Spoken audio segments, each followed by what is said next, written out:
Assalamualaikum, salam sehat sejahtera selalu bersama lagi dengan saya di channel Alhamdulillah Cinta.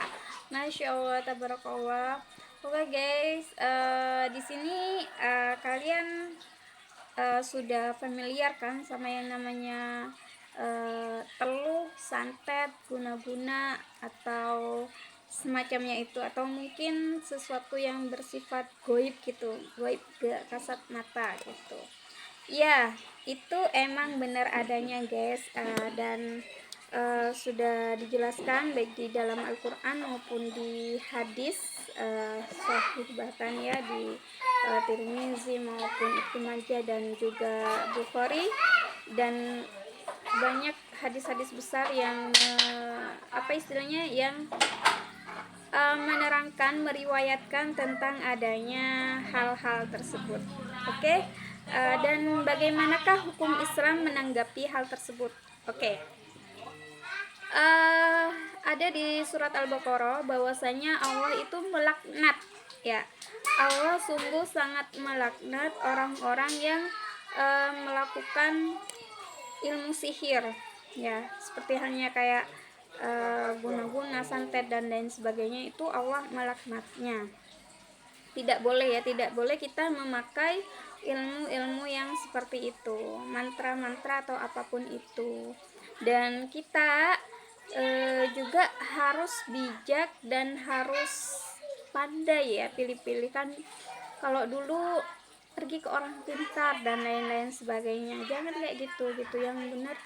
Bahkan apa ya, yang berkedok kiai, kayak pergi ke kiai, ke ulama, hati-hati ya, karena nggak semua pengobatan itu bersifat syar'i. Di sini yang diterima itu bersifat syar'i. Di dalam Sahih Bukhari dijelaskan syar'i itu ketika misalnya ruqyah, itu jelas pelafatannya itu ruqyah, bukan mantra-mantra, yaitu ruqyah syariah, yaitu berdasarkan ayat-ayat perlindungan yang diambil dari Al-Quran. Masya Allah, tabarakallah, itu seperti itu. Karena ada ya, di ketika saya lihat beberapa podcast ya, di situ kan dijelaskan, saya pergi ke Pak Kiai ini, terus dia diminta kamu boleh nanti suami kamu tunduk dan patuh dengan syarat kamu saya tiduri 3 kali. Itu nggak seperti itu, nauzubillah min dalik. Itu kan kalau akal kita masih sehat, masih kuat kan, itu sesuatu hal yang menyimpang begitu ya. Nah, itu harus diperhatikan seperti itu. Jadi nggak ada yang namanya kiai atau ya, makanya saya tuh kan bilang ya, hati-hati memilih kiai, atau karena apalagi zaman sekarang ya, itu kedok Islam gitu ya, berkedok Islam, berkedok enggak ada. Maka carilah orang yang benar-benar mengerti agama, terutama satu hal, yaitu memurnikan agamanya Allah. Jadi jangan sampai kiai-kiaian cuma namanya aja kiai gitu, tapi pelafatannya berupa mantra-mantra yang merupakan apa ya istilahnya tuh, kerjasama sama jin atau iblis, nauzubillah min dzalik. Jadi kita harus waspada. Dan satu lagi saya akan bahas bagaimana caranya jin atau setan itu mempengaruhi manusia. Jadi nggak langsung sini ini gini enggak, ditarik langsung harus gini, enggak. Jadi dia halus banget, dengan cara kan dia bisikinya di telinga dan ke hati gitu ya. Apalagi kamu dalam, jadi kenapa sih orang-orang itu yang sering kesurupan itu biasanya waktu bengong, waktu ngelamun, mereka mudah sekali kesurupan. Atau bahkan mungkin ketika kamu merasa tersakiti, sakit, ngerasa kayak mentok banget gitu, pengen dalam hal marah banget, sakit banget, itu mereka mudah masuk ke dalam dirinya kamu gitu. Jadi kalian tuh mudah banget dibisiki, udahlah, hidup ini udah nggak ada artinya buat kamu, jadi udahlah kamu gini, kayak dibisikin, kayak bunuh diri dan lain sebagainya. Itu melakukan sesuatu hal-hal yang di luar nalar gitu ya.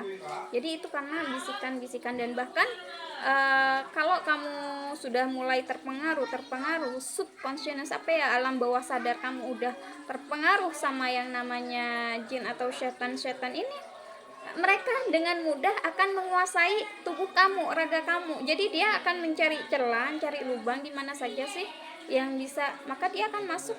Terus karena kan setiap aliran darah manusia ini bisa apa istilahnya itu dirasuki oleh jin atau setan. Makanya kita bentengi diri kita. Kita sedih boleh, sedih wajar, dihianati, diselingkuhi, dibohongi dan lain-lain sebagainya, sedih, tapi sedihnya itu sewajarnya saja gitu. Sedih sewajarnya, sakit ya udah nangis aja gitu, tapi jangan berlarut-larut.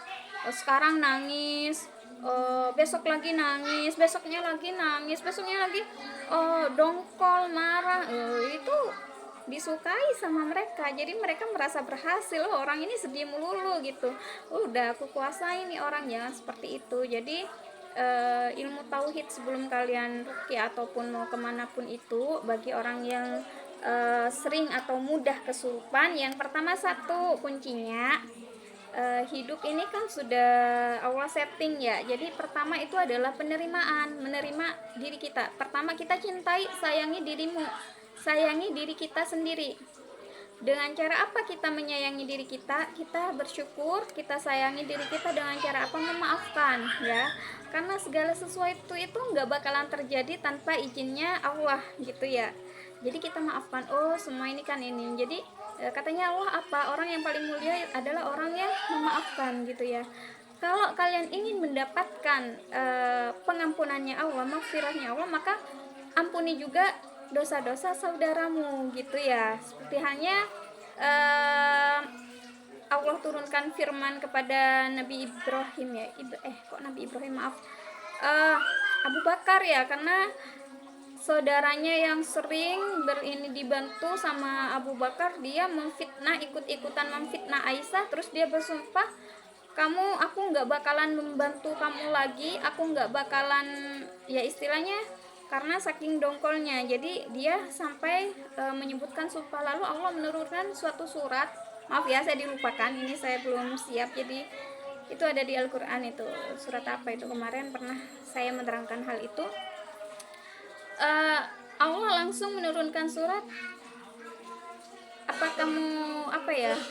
kalau kamu merasa benar, intinya kalau kamu ingin maaf kan,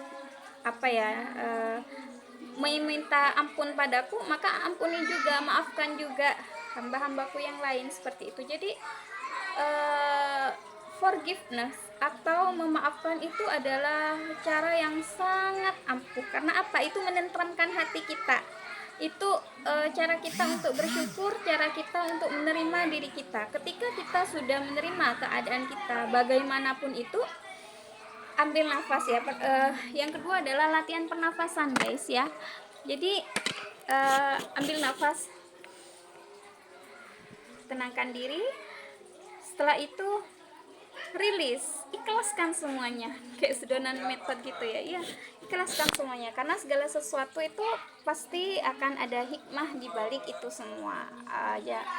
Pasti Allah.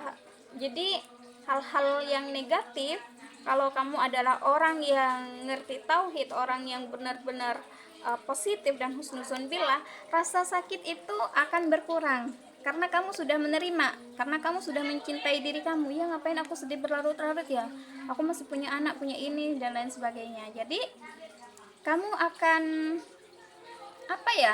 luka di hati itu, atau gangguan-gangguan yang buat kamu merasuki dirimu, kalau memang ada gangguan itu akan istilahnya tuh, mereka akan tergelincir dengan sendiri, dan kamu akan mempunyai perisai dan tameng ketika saat kamu bertawakal sama Allah, karena itu udah janjinya Allah. Iblis pun kan minta izin sama Allah, aku akan menggoda semua anak Adam kecuali mereka yang bertakwa. Jadi orang yang bertakwa itu 100% milik Allah. Barang siapa yang mengganggu orang yang bertakwa, dia akan berhadapan langsung dengan Tuhannya.